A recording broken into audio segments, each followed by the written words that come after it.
आज का जो हमारा लेक्चर है मध्य प्रदेश के इतिहास के ऊपर है, तो चलिए स्टार्ट करते हैं। दोस्तों, जैसा कि आप लोगों ने अगर पढ़ाई होगा, नहीं पढ़ा हो तो पढ़ लीजिएगा। ये अगर इतिहास है, इतिहास को हम 3 कालक्रम के अनुसार बांट कर सकते हैं, जैसे कि प्रागैतिहासिक काल, आदि ऐतिहासिक काल और ऐतिहासिक काल। जिसमें से प्रागैतिहासिक काल वो काल होता है जिसके बारे में हमको कोई भी लिखित जानकारी प्राप्त अभी तक नहीं हुई है। ठीक है, उस काल को क्या बोलते हैं? प्रागैतिहासिक काल बोलते हैं। वहीं आदि ऐतिहासिक काल वो काल होता है जिसके बारे में जो हमको जानकारी मिलती है वो भी किससे मिली है? वो पुरातात्विक सोर्सों से मिली है। लिखित सोर्स तो उपलब्ध है, लेकिन वो पढ़े नहीं जा सके हैं क्योंकि उसमें क्या लिखा है हमको अभी तक पता ही नहीं है। वहीं ऐतिहासिक काल वो काल होता है जिसके बारे में जो जानकारी मिलती है, ठीक है, उनको पढ़ा जा सका, यानी कि उसके लिखित साक्ष्य उपलब्ध है, ठीक है, और वो पढ़े भी जा सके। तो दोस्तों, बात करते हैं मध्य प्रदेश के इतिहास की। ठीक है, तो अगर हम बात करें तो मध्य प्रदेश का जो इतिहास है, ठीक है, उसका प्रारंभ मेनली कहाँ से माना जाता है? पाषाण काल से माना जाता है। ठीक है, और पाषाण काल जो है वो किसके अंतर्गत आता है? ये जो 3 हमने काल बांटे हैं ना, ठीक है, उपलब्ध सोर्सों के आधार पर, तो इसमें जो पाषाण काल है वो किसके अंतर्गत आता है? प्रागैतिहासिक काल। ठीक है, प्रागैतिहासिक मतलब सबसे पुराना, ठीक है, जिसके लिखित सोर्स नहीं है। और इसके अंतर्गत जब लिखित सोर्स नहीं है तो हमको किससे जानकारी मिल रही है? या तो वहाँ पे कुछ उपकरण है, ठीक है, उससे मिल रही है। अब उपकरण किसके हैं? उपकरण किससे से? पत्थर है। आपको भूख लगी है मान लो, ठीक है, आप जंगल में है तो आप क्या करेंगे? मान लीजिए आपने आदि मानव है, तो ठीक है, अब वो जंगल में उसको भूख लगी थी तो वो क्या करता? पत्थर लेता और पत्थरों को घिसता थोड़ा, ठीक है, इस तरीके से उसने अलग अलग प्रकार के हथियार बना लिया आवश्यकता अनुसार जैसे उसको चाहिए। ठीक है, तो पत्थरों का काल क्या कहलाता है? पाषाण काल। ठीक है, तो मध्य प्रदेश के इतिहास का प्रारंभ हम किस काल से मानते हैं? पाषाण काल से मानते हैं। इस युग में क्या था? पाषाण काल जो था, इसमें मनुष्य किसकी तरह रहता था? पशुओं की तरह जंगल में। जैसे पशु निवास करते हैं ना जंगल में, ऐसे मनुष्य भी क्या था? जंगलों में निवास करता था। ठीक है, पशुओं की तरह, ठीक है, रहता था। ठीक है, वस्त्र धारण नहीं करता था और पर्वतों, नदी, घाटी में विचरण करता रहता था। और खाता क्या था? उसके लिए पिज्जा बर्गर तो उपलब्ध थे नहीं। वो क्या खाता था? कंदमूल फल क्या खाता था? क्या खाता था? कंदमूल फल वगैरह खाता था। और क्या करता था? शिकार वगैरह करता था। और वो शिकार किसके लिए किसका यूज करता था? इन जो पाषाण उपकरण थे, पत्थर के उपकरण थे, इनका यूज करता था। ठीक है, तो अपनी क्षुधा यानी अपनी भूख को वो शांत करता था। अब देखिए दोस्तों, पाषाण काल जो है, ठीक है, इसको भी कई प्रकार से वर्गीकृत किया गया है, अलग अलग प्रकार से इसके जो उपकरण वगैरह प्राप्त हुए जानकारी के अनुसार।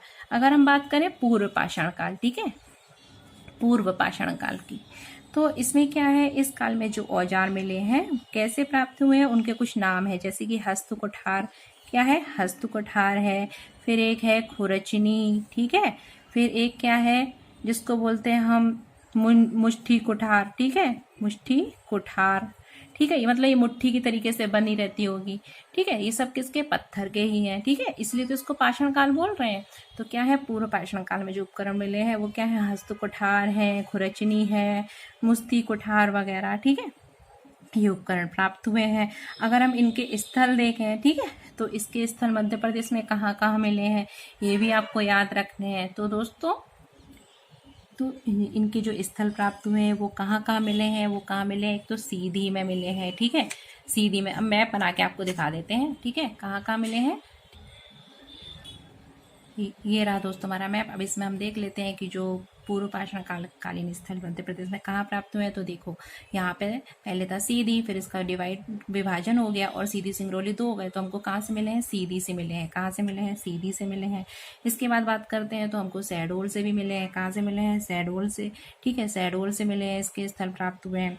इसके बाद सागर, ठीक है, सागर से मिले हैं। ऐसी निमाड़ से भी कुछ स्थल मिले हैं, ठीक है, निमाड़, पूर्वी पश्चिमी निमाड़ होता है ना, खंडवा खरगोन, ठीक है, इंदौर, शाजापुर का विभाजन कर दिया गया, आगर अलग हो गया है, ठीक है।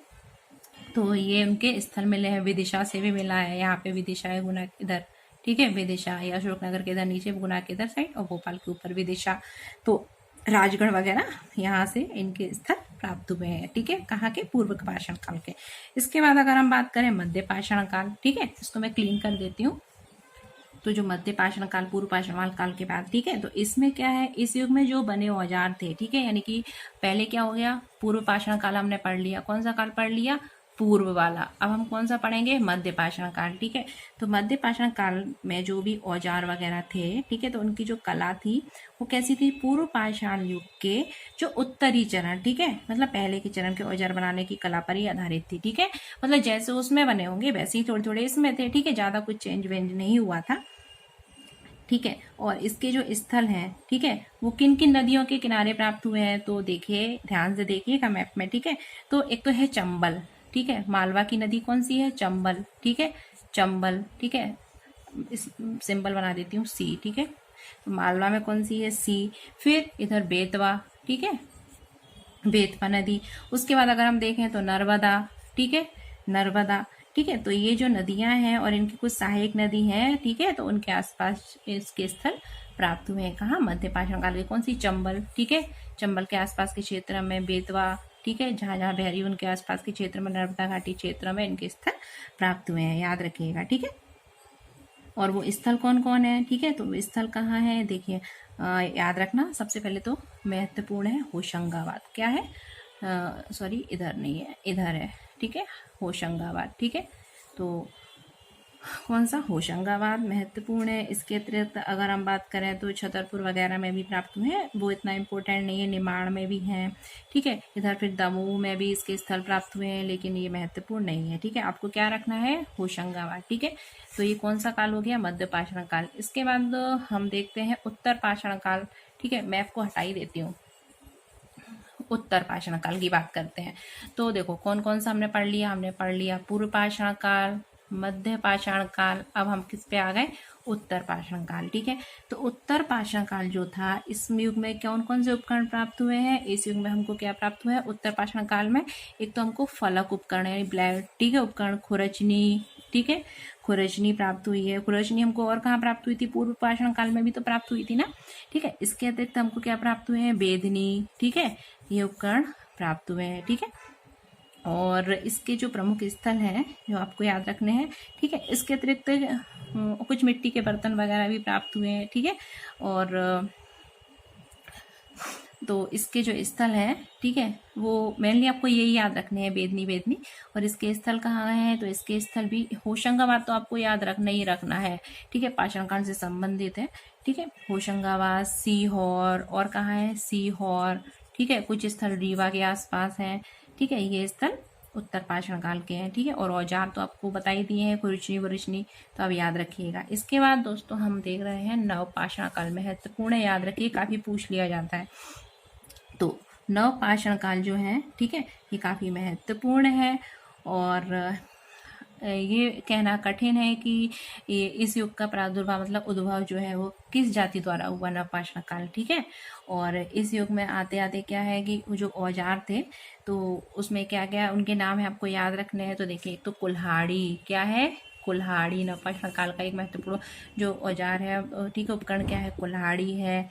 ठीक है, इसके अतिरिक्त जो एक सेल्ट वगैरह, ये आपको मेनली कुल्हाड़ी आपको याद रखनी है। ठीक है, इसके अतिरिक्त अगर हम देखें तो इस काल में मनुष्य ने क्या कर लिया था, इस काल में मनुष्य ने क्या करा था, सबसे महत्वपूर्ण है, उसने कृषि करना सीख लिया था। क्या करना सीख लिया था, कृषि अच्छे से वो करने लगा था। साथ ही पशुपालन तो उसने पहले ही सीख लिया था और उसके द्वारा पाला।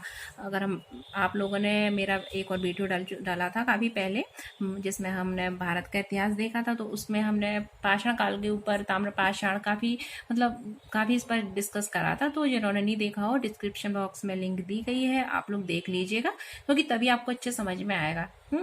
तो कहाँ थे हम लोग, हाँ, नवपाषाण काल। नवपाषाण काल, पाषाण काल के अंतर्गत एक ही क्या था, नवपाषाण काल। और इस काल में मनुष्य ने कृषि उपकरण, मतलब कृषि उपकरण तो ऑलरेडी थे, कृषि करना अच्छे से सीख लिया था क्योंकि उसके पास कृषि उपकरण भी थे। ठीक है, पशु पालन करता था वो ऑलरेडी पहले से ही। ठीक है, और उसका पशुपालन जो था वो और विकसित हुआ। ठीक है, और अस्त्र शस्त्र का यूज, क्योंकि देखो पशुओं से उसको सुरक्षा तो लेनी है ना, नहीं तो पशु क्या करेंगे, उसको मार देंगे। ठीक है, तो सुरक्षा उपकरण भी इस समय के प्राप्त हुए हैं काफी। ठीक है, और हाँ, उसने क्या करा था, अग्नि का यूज करना भी सीख लिया था। ठीक है, तो आप याद रखिएगा नवपाषाण कालीन जो मानव था कृषि करता था, पशु भी पालता था और अग्नि का यूज भी वो करता था। ठीक है, इस काल में हमको कुछ मृद भांड भी प्राप्त हुए हैं। मृद भांड मतलब होता है मिट्टी के बर्तन। क्या होता है? मिट्टी के बर्तन। ठीक है, इसके बाद दोस्तों एक अगला महत्वपूर्ण काल आता है, ठीक है, जिसके बारे में हमको मध्य प्रदेश की जिससे हमको मध्य प्रदेश के इतिहास की जानकारी होती है, उसको हम बोलते हैं दोस्तों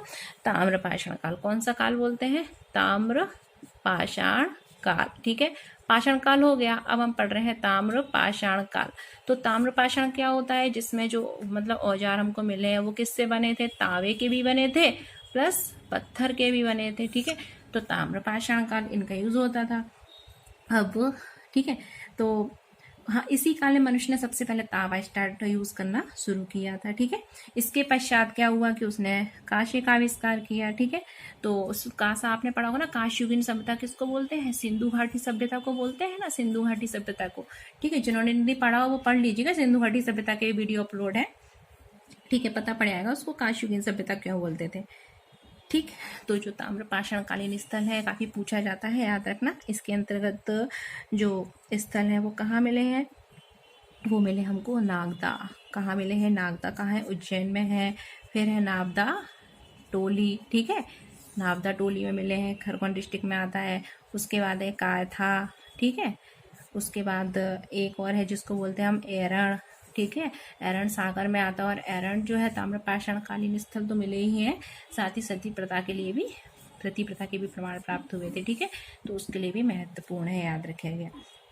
ठीक है, और इसके बाद अगर हम देखें तो इसके अतिरिक्त जो मध्य प्रदेश में काफ़ी क्वेश्चन पूछे जाते हैं वो गुहा चित्र के ऊपर भी पूछे जाते हैं। ठीक है, तो गुहा मतलब क्या होता है? गुफाएं। गुफाओं में जो चित्र बने होते थे, ठीक है, तो उस चित्रकारी के लिए हम क्या वर्ड यूज़ करते हैं? गुहा चित्र। ठीक है, तो ये भी कई स्थल मध्य प्रदेश में प्राप्त हुए हैं, और इसमें जो चित्र हैं वो क्या है? कलरफुल भी है, यानी रंगीन चित्रकारी भी है। कहीं कहीं आप देखें तो पशुओं के चित्र बने हैं। ठीक है, काफ़ी रोचक चित्रकारी हुई है। ठीक है, तो इसके अंतर्गत अगर हम स्थल देखें तो कहाँ है? एक है हमारा होशंगाबाद। ठीक है, होशंगाबाद कौन सा है? होशंगाबाद। इसके अतिरिक्त का और कहाँ है? सागर में भी शैल चित्र प्राप्त हुए हैं। वहीं रीवा, मंदसौर, ठीक है, और रायसेन वगैरह होशंगाबाद में महत्वपूर्ण है, याद रखिएगा। बाकी तो ऐसे बहुत हैं, कहाँ तक आप याद रखेंगे। तो ये जो गुफाएं हैं, गुहा चित्रकारी हुई है, उनमें किन रंगों का प्रयोग हुआ है? इसमें एक तो लाल रंगों का, रेड कलर का प्रयोग हुआ है, सफ़ेद वाइट रंग का प्रयोग हुआ है। ठीक है, ब्लैक यानी कि काले रंगों का प्रयोग हुआ है। उसके बाद है ब्लू, नीले रंग का प्रयोग हुआ है, एंड येलो, ठीक है, पीले रंगों का प्रयोग हुआ है। इन रंगों से, ठीक है, चित्रकारी वहाँ की गई है। काफ़ी मनमोहक चित्रकारी है, अगर आप लोग जाएँ तो जरूर देखिएगा। ठीक है, और इसमें जो चित्र है वो हमने बताया था ना, पशु वगैरह के बने हुए हैं। ठीक है, और ये इनके चित्र हैं, तथा घरेलू जीवन के भी कुछ दृश्य दिखाए गए हैं। इसके बाद अगर हम बात करें तो मध्य प्रदेश के इतिहास के बारे में, जो सिंधु घाटी सभ्यता है ना, उसके मध्य प्रदेश में प्रमाण कुछ प्राप्त नहीं हुए हैं। ठीक है, तो उस काल से इसके बारे में, मध्य प्रदेश के बारे में कोई जानकारी नहीं प्राप्त होती उस समय के। ठीक है, अगर हम देखें तो इसके बाद अगर हम बात करते हैं तो वैदिक काल की बात करते हैं। ठीक है, या फिर पहले देख लेते हैं महापाषाण का। तो दोस्तों फिर अगर हमको कुछ जानकारी मिली है मध्य प्रदेश में तो वो पाषाण काल से भी, महापाषाण काल से, कुछ वैदिक काल से भी है। ठीक है, और कुछ कैसा इतिहास है हमारा? अनुश्रुतिगम, यानी कि सुना सुनाया इतिहास है। ठीक है, तो उससे भी हमको कुछ मध्य प्रदेश के इतिहास के बारे में पता चलता है। तो दोस्तों सबसे पहले हम देख लेते हैं, ठीक है, पाषाण काल, ताम्रपाषाण काल तो हो ही गया, अब महापाषाण काल। ठीक है, थोड़ा सा आप इसमें देख लीजिए। तो महापाषाण काल जो है तो इसमें क्या है? कुछ स्मारक मिले हैं। क्या मिले हैं? कुछ स्मारक मिले हैं। महापाषाण कालीन कुछ स्मारक हैं जो कहाँ से प्राप्त हुए हैं? मध्य प्रदेश में रीवा से मिले हैं। ठीक है, और कहाँ से मिले हैं? सिवनी से मिले हैं। ठीक है, तो याद रखिएगा। तो महापाषाण काल में क्या था? मेनली इसके जो बारे में जानकारी मिली है वो साउथ, ठीक है, अगर हम भारत का मैप देखते हैं तो ये दक्षिण वाला भाग है ना, ठीक है, तो इसमें महापाषाण काल में जो पत्थर के बड़े बड़े क्या होते थे, मतलब खंड वगैरह होते थे, उनसे समाधियां बना देते थे। ठीक है, तो इसके कुछ वगैरह एक दो साक्ष्य वो कहाँ है? अगर हम देखें तो स्मारक बने हैं कहाँ? रीवा और सिवनी में। मध्य प्रदेश में ज़्यादा कुछ भी नहीं है। ठीक है, महापाषाण काल से। इसके बाद बात करते हैं वैदिक काल की। ठीक है, तो दोस्तों जैसा कि आप जानते ही होंगे, अगर आपने पढ़ा होगा, तो वैदिक काल जो है उसमें क्या हुआ? वेदों की रचना हुई है। वेद कितने होते हैं? 4 होते हैं, ऋग्वेद, यजुर्वेद, सामवेद, अथर्ववेद। ठीक है, तो वैदिक काल का भी वीडियो डाला हुआ है, उसको भी देख लीजिएगा, ठीक है, सर्च करके कहाँ डाला है। तो दोस्तों वैदिक काल जो है उसके बारे में जानकारी हमको किससे मिलती है? वैदिक मतलब वेदों पर आधारित है, ठीक है, वेद है। और इसमें जो सबसे प्राचीन वेद है वो क्या है? ऋग्वेद है। कौन सा वेद है? ऋग्वेद, ठीक है, सबसे प्राचीन वेद है। और अगर हम देखें तो ऐत्रेय ब्राह्मण के बारे में अगर आपने हिस्ट्री पढ़ी है, ठीक है, मध्य प्रदेश नहीं मतलब भारत की इंडियन हिस्ट्री पढ़ी है, तो उसमें आपने ऐत्रेय ब्राह्मण के बारे में सुना ही होगा। तो दोस्तों ये जो ऐत्रेय ब्राह्मण है, ठीक है, तो ये क्या है? वैदिक काल की अनार्य जातियां हैं। अनार्य जातियों के नाम के अंतर्गत ऐत्रेय ब्राह्मण को भी हम जानते हैं। तो ऐत्रेय ब्राह्मण जो है ये कहाँ, ऐसा बोलते हैं कि वैदिक काल जो से है उससे हमको जानकारी मिलती है कि कहाँ निवास करते थे? मध्य प्रदेश के जंगलों में भी ये जो ऐत्रेय ब्राह्मण थे, ठीक है, वो निवास करते थे, ठीक है। तो ज़्यादा और इसमें कुछ नहीं है। हालांकि देखें तो इनमें जो निषाद है, ठीक है, निषाद जो जाति थी उसका नाम थोड़ा महत्वपूर्ण है, ज़्यादा कुछ नहीं है, बस ऐत्रेय ब्राह्मण जो है, ठीक है, वैदिक काल मध्य प्रदेश से संबंधित है। इसके बाद अगर हम अनुश्रुति गम्य इतिहास की बात करें, सुना हुआ इतिहास, तो कुछ कथाएं हैं, ठीक है, जिससे हमें मध्य प्रदेश की थोड़ी जानकारी मिलती है, तो उसको देख लेते हैं।